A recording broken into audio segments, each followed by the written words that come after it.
Okay, hello everybody. Namaste. I welcome you all to the Clarifix Concepts.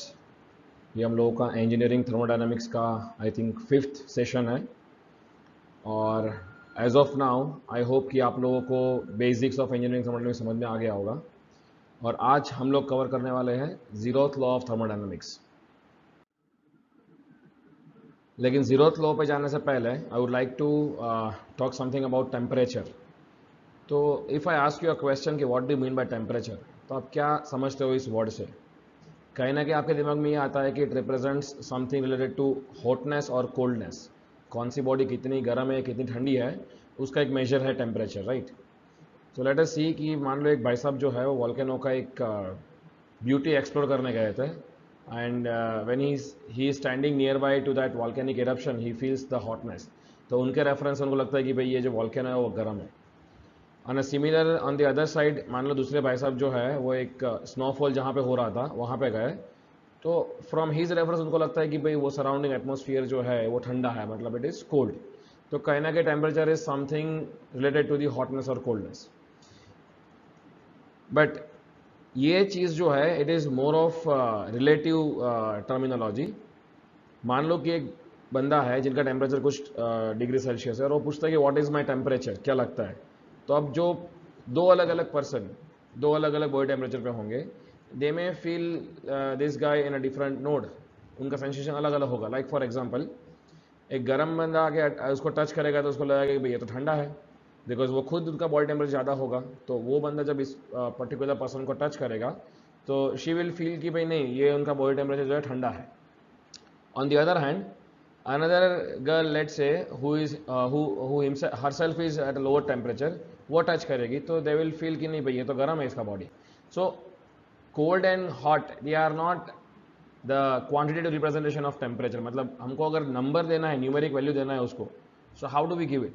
आज के date में तो आपको पता है कि अगर मैं पूछता हूँ कि व्हाट इज रूम टेम्परेचर या व्हाट इज एटमॉस्फेरिक टेम्परेचर, तो आप इतना क्लियरली बता पाओगे कि भाई 25 degree Celsius, 30 degree Celsius, 35 degree Celsius. लेकिन जब ये नंबर जो थे वो पहले असाइन नहीं हुए थे तब क्या होता होगा?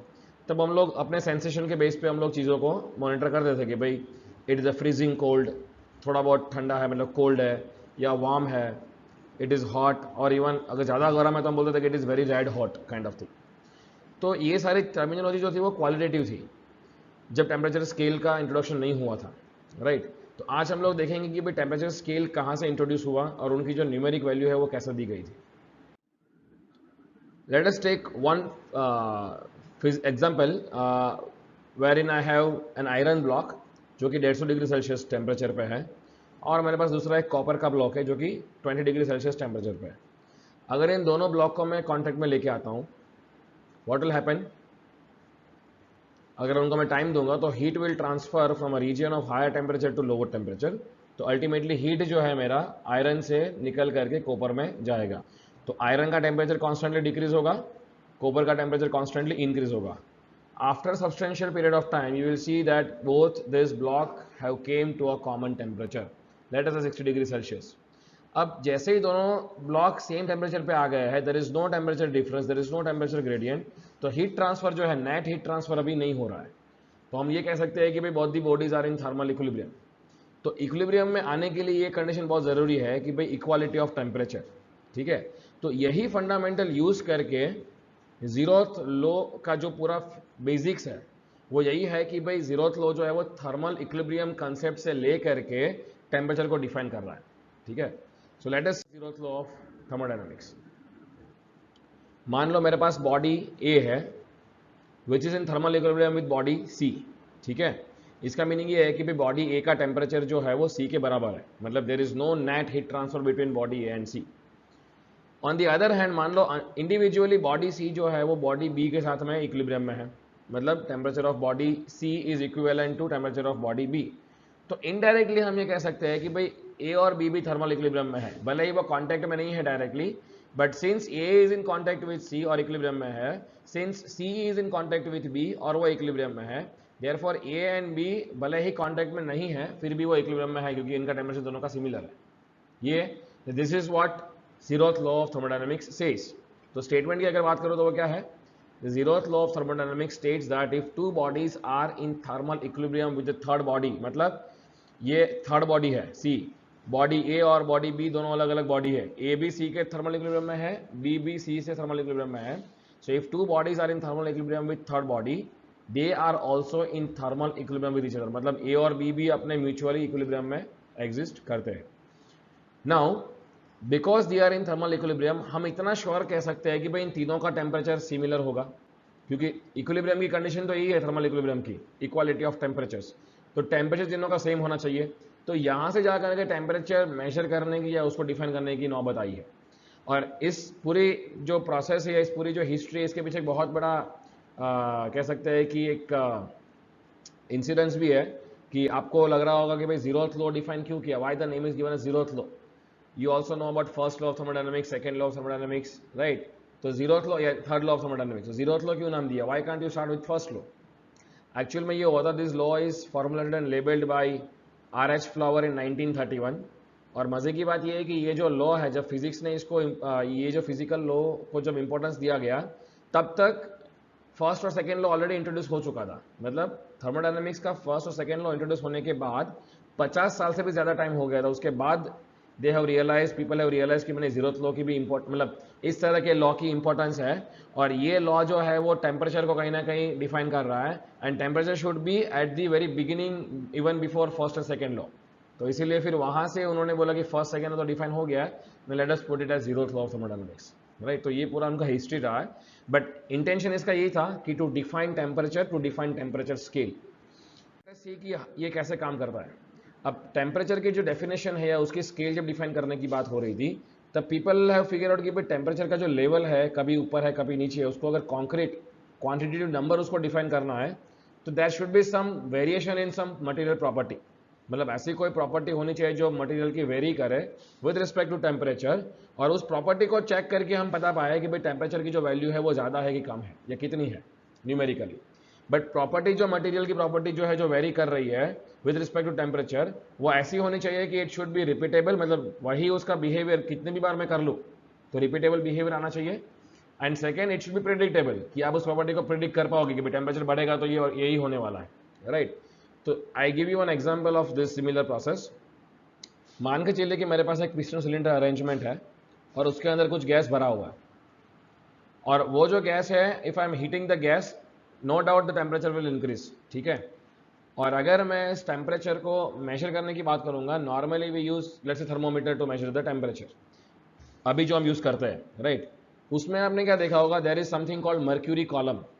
अब अगर जिस भी ऑब्जेक्ट का टेम्परेचर मेजर करना है, आप सीधा थर्मोमीटर को उसमें डिप करते हैं या उस एटमॉस्फेयर में लेके जाते हैं, और depending on the energy transfer, depending on the temperature of that particular body, आपका जो मर्क्यूरी का कॉलम है वो राइज होता है.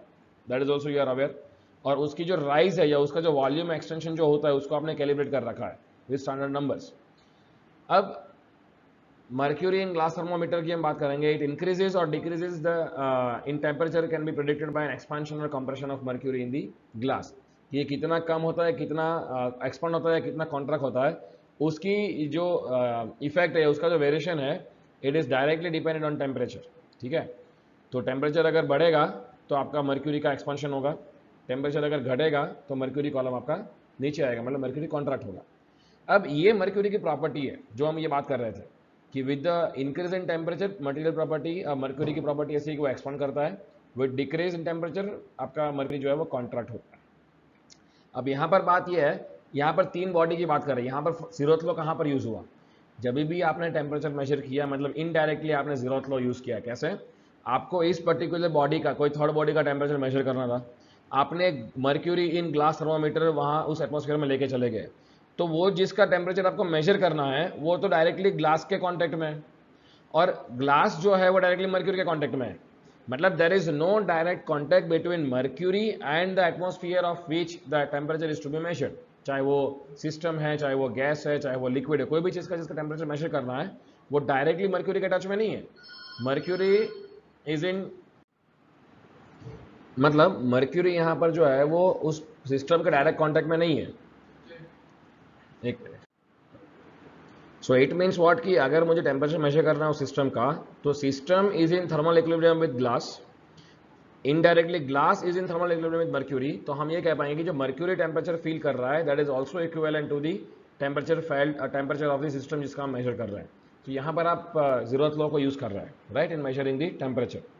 तो यहाँ से जर्नी पूरा शुरू हुआ था thermodynamics. All right, so before proceeding further, now one of the very important parameter जिसकी हम बात कर रहे हैं दैट इज एनर्जी, क्योंकि we have seen in the earlier phase thermodynamics deals with energy more or less, और energy जो है it is a backbone of thermodynamics. तो let me ask you a question, I don't know whether you have done this experiment or not, but if not, you certainly can do it once. मान के चलो कि आपके पास एक room है और उस रूम के अंदर रेफ्रिजरेटर रखा हुआ है, and refrigerator is getting some electric input from the plug, और इस पूरे कमरे को आपने पूरा बंद कर रखा है, इट इज सील्ड थर्मोडायनेमिकली, मतलब कोई हीट बाहर से अंदर नहीं जा रही है रूम के अंदर, ना ही कोई अंदर से हीट बाहर जाएगी, there is no heat interaction, पूरा सील्ड है। बट रेफ्रिजरेटर का दरवाजा आपने खोल दिया है and you switch on the refrigerator. So let's say कि भाई एक पर्टिकुलर टाइम मान लो 7 बजे है, और 7 बजे आपका जो रूम का टेम्परेचर है वो 30 डिग्री सेल्सियस है। What do you think after around let's say 4 hours, 11 बजे टेम्परेचर क्या हुआ होगा रूम का? ठंडा हुआ होगा कि गर्म हुआ होगा? What is your answer? Think about it. Will temperature of the room decreases और इंक्रीजेज? कई बार आपको लगता है कि दरवाजा मैंने खोल दिया है तो ठंडी हवा अंदर आएगी तो it will decrease the temperature, but actually temperature will increase. कभी अगर लगे तो एक्सपेरिमेंट कर सकते हो आप। The reason being the energy. You see in the entire room there was only one input of energy, that is electrical input, और कोई एनर्जी नहीं आ रही थी। और at the end of the process जो इलेक्ट्रिकल इनपुट जो है it is deteriorating in terms of heat dissipation with in the room overall, क्योंकि ये ठंडा तो अंदर कर रहा है, बट इस फ्रिज रेफ्रिजरेटर के पीछे एक कॉइल भी रहता है, they are called condenser coils. वो जो कॉइल से it radiates the heat outside the atmosphere. आपने कभी हाथ डाल के देखना रेफ्रिजरेटर के पीछे, यू विल फील वार्म, गर्म गर्म लगेगा आपको। तो जो नेट इफेक्ट होगी वो नेट इफेक्ट क्या होगी, जो गर्मी बाहर रिलीज कर रहे हो ज़्यादा होगी कंपेयर टू ठंडा एटमॉस्फेयर, ठंडी एनर्जी जो आप रेफ्रिजरेटर का दरवाजे से आगे से आएगा। So the net amount is overall the temperature will keep on increasing. Why? Because आपका इलेक्ट्रिकल इनपुट कॉन्स्टेंटली रूम को सप्लाई हो रहा है, इस डोमेन के अंदर आ रहा है कहीं ना कहीं से। तो जो भी एनर्जी, मान लो रेफ्रिजरेटर आपका 1000 जूल्स पर सेकंड यूज कर रहा है, तो 1000 जूल्स की हीट एनर्जी इसके अंदर लिबरेट हो रही है, तो अल्टीमेटली आपकी एयर को गर्म करेगा वो। ये हम लोग क्यों पढ़ रहे थे? Because at the end of this entire subject we are mostly going to deal with energy and its interaction with system. तो before going to system let me brief about what types of energies are available और उसका basic purpose क्या है। If you talk about energy, it is, it's an ability to do some work, right? तो अगर मैं इसके forms की बात करूँ, अलग अलग फॉर्म की, तो one of the form of energy is thermal energy. It has something to do with heat of a system. तो कहीं ना कहीं जो भी मोलिक्यूलर जब कंबशन हम करते हैं, राइट, तो thermal energy is being liberated out of the system. So that form of energy is called thermal energy. Second, we of mechanical form of energy, मतलब कोई भी चीज़ जब मूवमेंट करती है या मूवमेंट में होती है, मैकेनिकल मूवमेंट, फिजिकल मूवमेंट में, the energy associated with that movement is called mechanical energy. Simple example आप ले सकते हैं अपने सीलिंग फैन का, जब वो घूम रहा है, it is rotating at some RPM, so it has some mechanical energy with it. Then you all know about kinetic energy. Kinetic energy is in fact a subcategory of mechanical energy, an energy associated with the motion of any body, right? तो उसको हम बोलते हैं kinetic energy.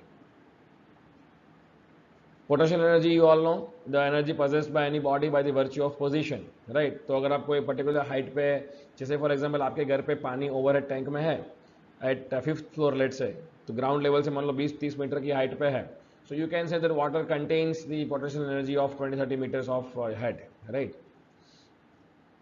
Then you have chemical energy.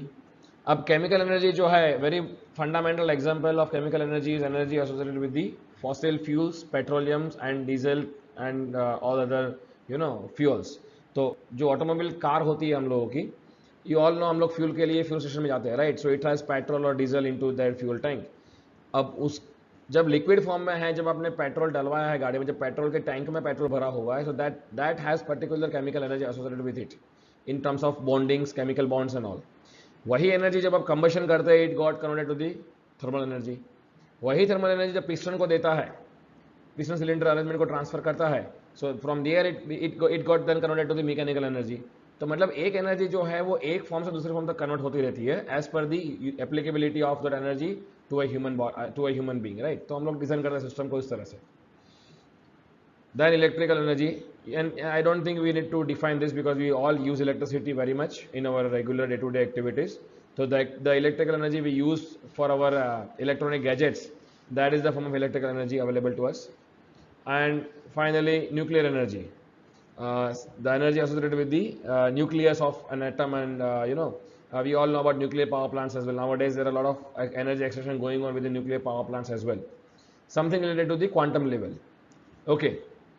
So now let me just brief you about how one energy gets converted to the another energy in a very gist form, with a very applicable example of thermal power plant. जो I have said you earlier also कि भाई 80% of the energy जो हम लोग use करते हैं, mainly electrical energy, it comes through thermal power plants. जहाँ पर जो इनपुट होता है it is mainly coal, right. जो कॉल होता है, कोल को हम बर्न करते हैं, तो कोल की जो पहली एनर्जी होती है रॉ फॉर्म में, it is chemical energy associated with the call.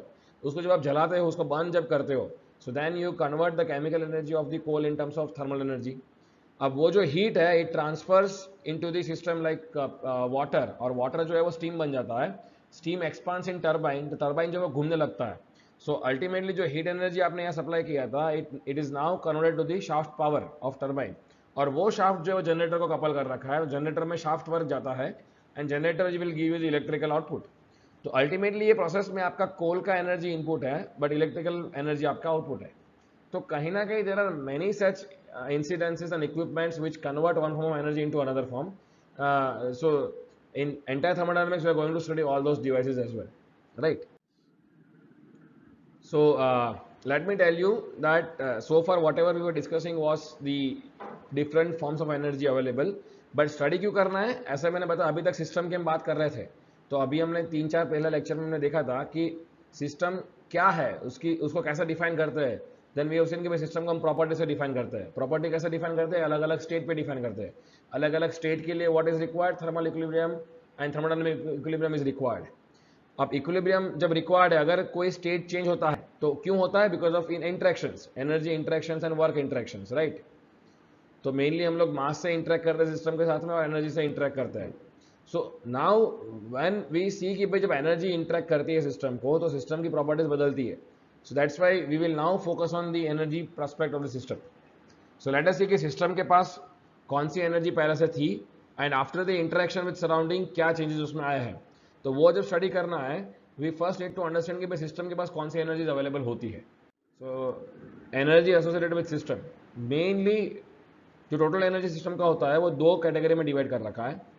One is called macroscopic energy, another is called microscopic energy. अब इन दोनों में डिफरेंस ये है कि एक जो है वो हमारे ह्यूमन स्केल पे है, और दूसरी जो है वो माइक्रोस्कोपिक स्केल पे है। Very simple, let us see what are those. Energy associated with system with reference to the outside reference frame. Outside meaning कि उस सिस्टम की बाहर की कोई रेफरेंस फ्रेम आपने सिलेक्ट कर रखी है, और उनको ध्यान रखते हुए आप एनर्जी को जब मॉनिटर करते हो सिस्टम की, तो that energy, all those energies are called as microscopic energy. Like for example kinetic energy of a body and potential energy of a body. आप उसको मेजर करते हो reference to the external frame.